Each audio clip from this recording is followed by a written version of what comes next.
Serious, attempted murder victims of Reddit. Have you ever gotten over it? How has it affected your life?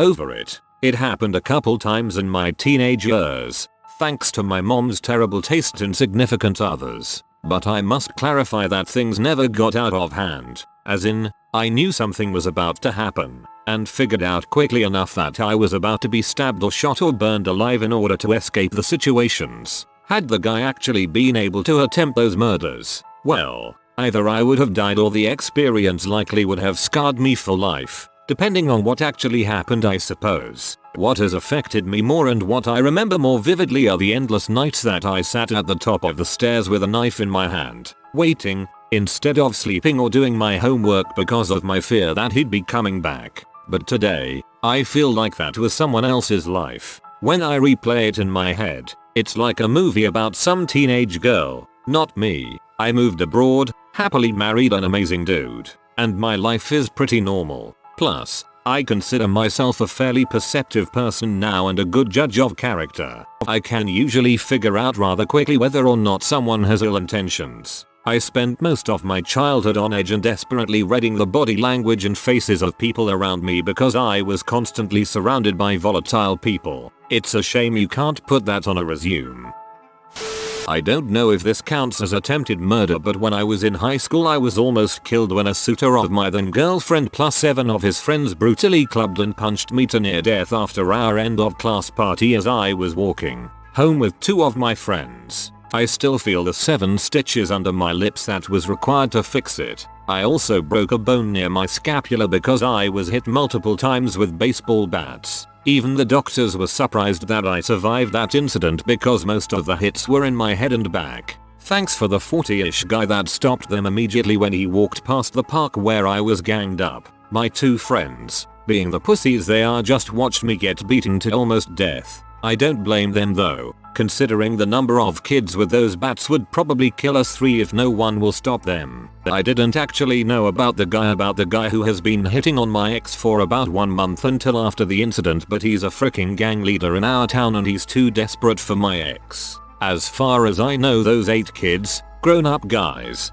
are still in the juvie. How it affected me. I made it as an inspiration and source of anger to be harder to myself in terms of making myself strong and started lifting since then. I was so badly beat up that I think they triggered a switch on my brain that made me become more alert every time I am outside. Also, I dumped that B after I was released from the hospital. Turned out that she's actually the one who told the guy that he needs to get rid of his BF first before she becomes his girlfriend. Crazy B, right?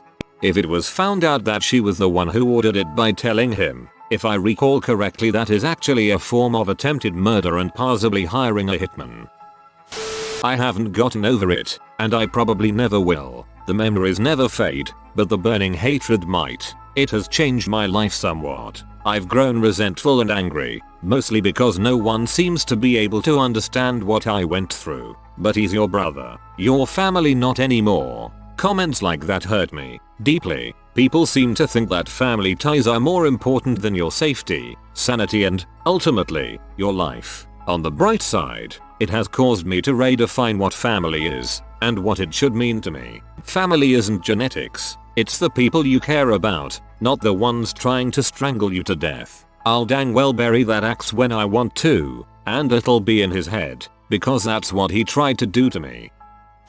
Not necessarily attempted murder, but the guy who mugged me by tackling me to the ground, carrying an ice pick, and told me he'd kill me if I struggled or even tried to catch a glimpse of him when he let me go and ran off. It was in broad daylight, literally a block away from a busy bar strip. To this day I still carry some form of weapon on me. When I'm waiting for the bus or waiting somewhere to meet someone, my back is flat against the building and my hand is in my pocket on my weapon at the ready. I constantly scan back and forth in every direction. My heart races when someone is walking behind me on the sidewalk, even if it is the middle of the day or full of people. I have my boyfriend meet me at the bus stop literally across the street from our apartment building. Constantly paranoid, and for the most part, it's good to be cautious, but I feel like it holds me back a fair amount.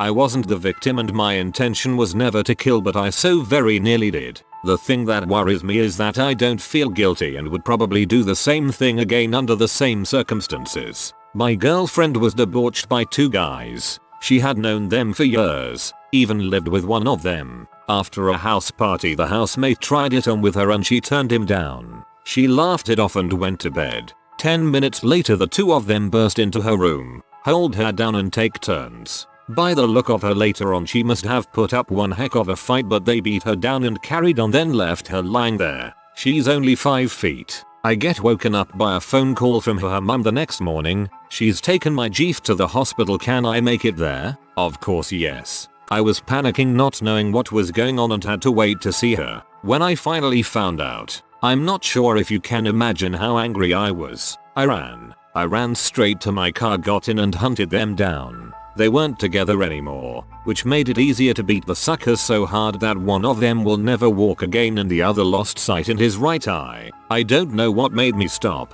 Maybe death was too good for them. The kicker of it is though, I served 3 years. They didn't. Worth it. Worth it. Totally. I wouldn't feel guilty either. For a long time was a travel journo. I spent close to 6 years going around the world to some beautiful and some very dangerous places, a few by accident. I was in Syria in June 2011, which as it turned out, was a very bad job to take. I'd like to specify that I wasn't the victim specifically of attempted murder, but a surprising amount of people tried to kill me. Primarily I assume because I'm pretty pale and obviously not Syrian. It began when I was in Palmyra getting some shots of the, frankly stunning, ruins when rumors started to fly that the large swathes of the army had defected. I got a call to get out the country as quickly and safely as possible and not to worry about the cost. So I hopped in my rental car, a Fiat 500. Obviously not the best for fleeing a revolution, fully intending to abandon it wherever I needed to. I drove for about 6 hours to Latakia on the coast, hopped out of my car, saw where all the thuds had been coming from. About 8 bullet holes in the rear portion of the car. Nothing too severe, just antique rifles that struggled to get through the metalwork, and hopped on a boat to Cyprus before the revolution proper really kicked off. A lucky escape really. I ended up leaving travel journalism because of it, though not immediately because I'm an idiot. I became the man to be interviewed by a few outlets for a little while, and I'm no longer welcome to rent cars from Sixt. Actually, Sixt were complete and utter dongs about me not returning the car to the depot at Damascus. Even if I'd managed, they'd probably have charged me for being shot at. I guess I'm a little more easily frightened now, and I definitely don't take life for granted as much. I'm a much more well-rounded person. TLDR. Frick you Sixt. Your TLDR is my favorite ever. I was a teenage girl, dating a slightly older guy, not a major age difference, and I didn't want to frick him, but we had been making out and laying on the floor. He climbed on top of me and wrapped his hands around my throat and pressed his weight down. I don't know what made him stop, but for some reason he did. I never reported it. There wasn't lasting damage physically. I don't let anyone touch my neck. I get really panicked if a shirt is a bit tight around the neck, or a necklace. It's been almost 15 years, and it took a long time to trust men again. I did get over the anger, the whiny sorrow, but it sticks with you and freaks you out at strange moments. Also, I've never told anyone this story. We all have this crazy big guy in high school, the one who is fat but strong. Me and the big guy had an argument, and for some reason I had to say to him, "You're fat." He flipped right then and there. He threw me to the ground and strangled me. It was near some classrooms at the end of the day, so nobody but a few other classmates were around. They tried pulling him off only after 15 seconds, for they did not see I was in trouble. It took them another 15 seconds to get him off me. I'm sure he would have killed me if it was not for my mates. They said I had already turned blue. I felt so humble afterwards. I am a big guy too. I think he got bullied a lot, maybe even to that day. I wasn't part of it, but I certainly was the final straw. I forgave him though. I am a peaceful man. Everybody makes mistakes in high school. He just made a bigger one. Thank you for not adding more violence to the world. I sleep fine, but I've never gotten over it. But that's not necessarily a bad thing. It was a party at a biker's house, just before the first Gulf War. The party wasn't a going away party for 2 Marine reservists who had just been activated. but it turned into that. In the course of the evening, I said something to make one of the Marines angry. What I said was that it's not a given that any Marine can outfight any other service member on an individual basis. The Seabees are pretty tough. Air Force Special Forces are nothing to laugh at either, especially if you are a USMC reservist weapons technician. Since this apparently insulted the honor of the Corps, on the eve of their deployment, I had committed a capital crime. So the two of them decided, with the collusion of one of the bikers, to kill me. They were going to blame it on one of the other bikers. There were drugs, moonshine, and a stolen bike involved in their plan. None of that had anything to do with me. Luckily for me, I had a friend from England who overheard the plan outside of the bathroom, a tree and woods out back, who grabbed me and GMTFO were there in a hurry. Was it serious? Sadly yeah. The bikers were eventually all either killed or died in that lifestyle. They were violent people, and things just as bad had happened around them before this and after. Am I still mad about it? Sure. Those guys were buttholes. The biker got killed eventually. One Marine actually refused to serve and went AWOL for the entire Gulf War. I don't know what they did to him when they caught him. The other was a REMF who came back and became a beer brewer. He still thinks of himself as a force multiplier though. He's a tool. How it affected my life. The Englishman didn't tell me. I didn't know at the time. He just said we have to go right the frick now. He told me later when we were organizing the welcome home party for the force multiplier. I was working pretty hard, and he said he couldn't watch that and not tell me. How would you feel if someone set you up to get killed by a bunch of butthole bikers? Up until I found out I had been a typical go-get-em red-blooded supporter of the service in general and the Marine Corps specifically. I didn't turn against the entire military at that point, but I realized that it's made up people. Just people. Once you reach that point, it's hard to go back to the normal hoorah. And patriotism and the military are connected. That broke the connection, or weakened it enough that it would break. Eventually, after a number of other misadventures, I left the country and never looked back. Marines are shock troops. I think that's why they have a lot of pride in their job and uniform. Their training speaks to that as well. They are usually the first conventional troops deployed, similar to the German stormtroopers in World War I, not the SS. But the guys who stormed the trenches near the end of the war. Former gang member here. I've had both men and women try to kill me for gang reasons. Had a guy try and run me over with his pickup. A woman tried to lure me to an ambush to where I was going to be robbed and possibly killed and been shot more times than I should have. It's odd when you don't know the person trying to kill you because you really don't have a specific person to hate or fear, so I just learned to hate them all. It's a cycle one gets stuck in. They hurt some of us, we hurt them back, and it continues. The only difference is when you die, the world doesn't stop, it keeps moving on without you. Scene: McDonald's. 3 days before a 40-year-old store is being closed for a much-needed rebuild. This particular store, interestingly enough, had never been robbed. It's later at night, we were getting ready to close. There was maybe 2 people in the dining room. I was on register. Guy walks in and I ask if I can help him. The rest is kind of a blur. He held up a gun, told me to get on the floor and I did. Face down, arms on the back of my head. He then jumped the counter. I don't really know anything after this point. All I remember is being scared because all I had on me was a debit card, and my wedding ring wasn't worth all that much. I could only repeat my PIN, in my head, if he demanded cash, and wonder if I was ever gonna see my husband again. When it was all over, apparently I was the only one traumatized by the whole thing. Not even my manager, who had the gun on his temple, seemed fazed. I found out that after I left, I was made fun of because I cried after he left. I was so distraught over the event that I tried calling in the next day. They wouldn't let me and even put me on the same freaking register. I spent the whole day trying not to panic. My husband thinks this was pretty much the straw that broke the camel's back for me, in regards to my mental sanity and stability. I had already been fighting PTSD from childhood trauma. To be made fun of, and not to be offered some sort of therapy after an event such as that. I haven't been able to work since. I pretty much freak out even thinking about working with the general public. I also wanted to add that as the daughter of a murderer, to those who lost their lives or almost did, I am so freaking sorry. I hate that I have his DNA in me.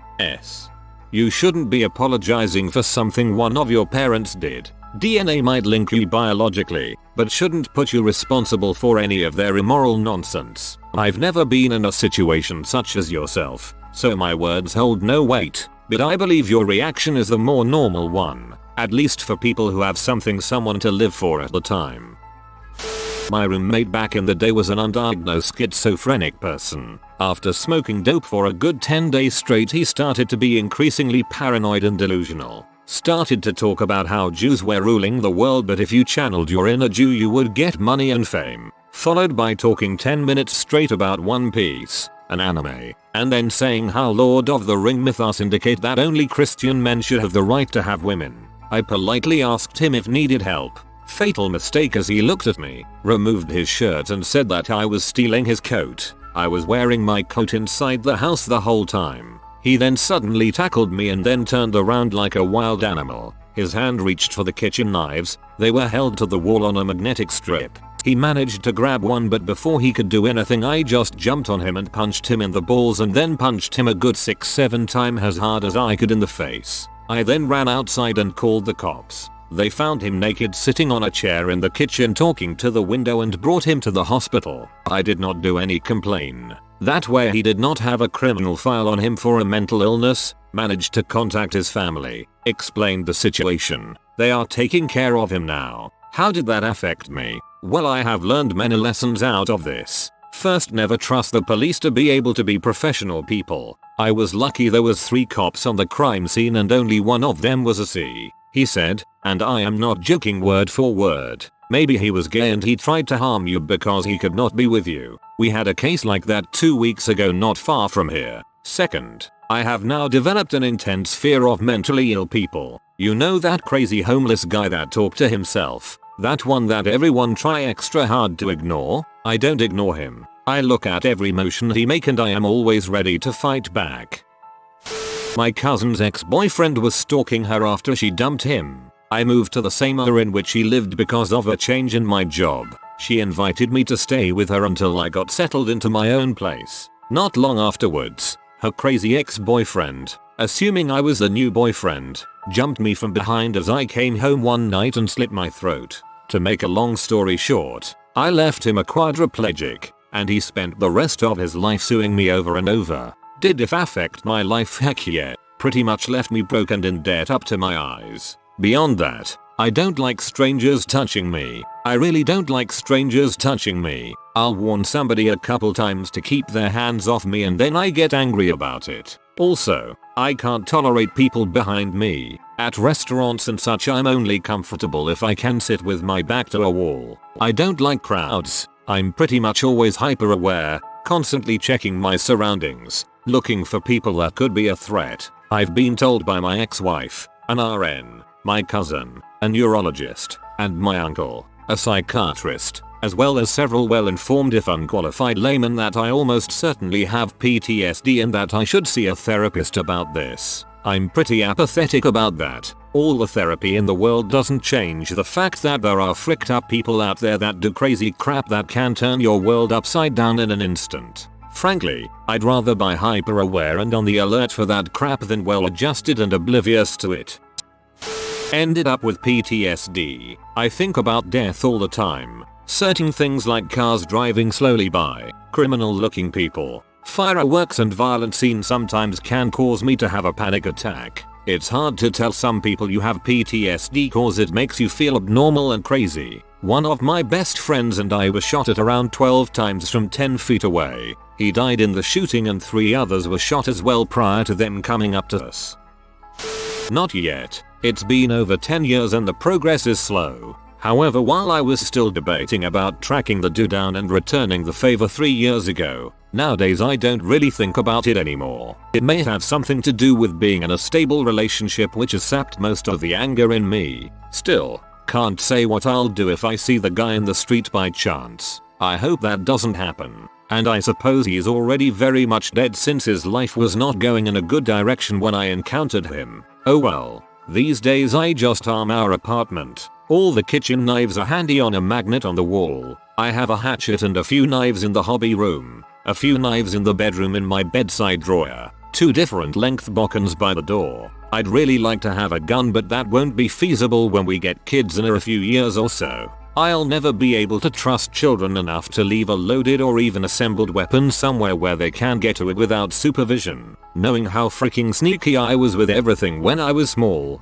no way. And it won't be the optimal situation to grab a gun from a locked weapons cabinet, reassemble it and load it when someone is coming through the door with an axe. Of course, all these countermeasures are simply ridiculous since I live in one of the safest nations and cities on the globe. But I can't sleep if they are not there. The scars will heal and maybe I'll let go of the weapons as well as time goes by.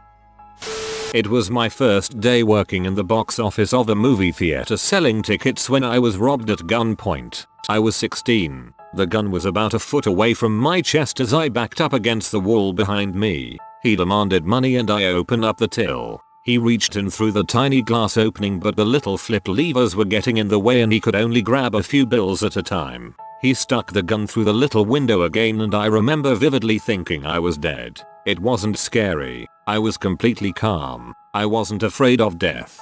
I could feel the gun going off and my chest imploding. I was dead. We used to keep all the cash in a little yellow bucket, so I put it up to the window and he pulled it through. Money flew everywhere. Afterwards I felt grateful to be alive again and I have a greater sense of life and the joy in the little things.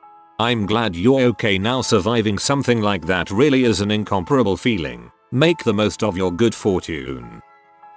My old roommate had never told me of his condition prior to moving in together. He was diagnosed with schizophrenia, but was also well medicated. The day he stopped taking his medication was the onset of a 2-week-long crap storm that ended up with him being dragged out of my apartment by 2 police officers. I had come home from work to find him binge drinking and smoking pot in my apartment. We had an agreement that we made when we moved in that there would be no pot or alcohol in the apartment. During that night, he revealed to me that he had invited several dudes from Craigslist over to pay him for his services and that he had stopped going to school. Between my work and school schedule, I hadn't really noticed any changes in his behavior, so this all came as a complete shock to me. Then he started to get a bit violent. I believe this is where he started having a psychotic episode. He started telling me about how he wanted to dig my eyeballs out with a spoon, how he was going to gut me, etc. That's when he picked up the knife. At this point I had called the cops. I tried to grab the knife from him. Stupid.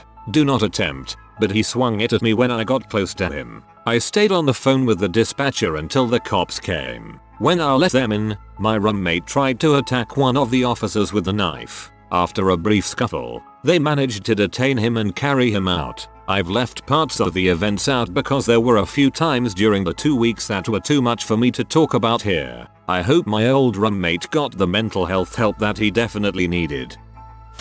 If you are new to the channel, you can subscribe. I publish new videos every day. Until then, check another video.